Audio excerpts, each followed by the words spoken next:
السلام عليكم ورحمة الله وبركاته. النهاردة هنعمل كبدة اسكندراني واحلى كمان من بتاعة بره. ندخل في المكونات على طول: ليمون، فلفل اسمر، بابريكا، ملح، معلقة توم. هسيب لكم كل التوابل اللي استخدمتها في صندوق الوصف. بعد كده هنجيب الكبدة وهننزل عليها بالتوابل والخل والثوم، معلقة توم. وبعد كده هنقلب المكونات كويس.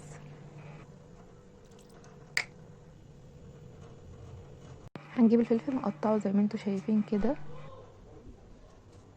بعد كده هجيب طماطمايه واقطعها. هنروح بقى للكبده هننزلها في طاسه، هفضل اشوح فيها كويس جدا.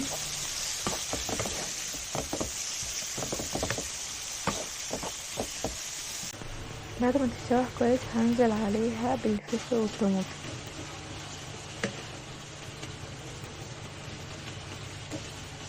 بعد كده هنزل عليها بقرن فلفل حامي.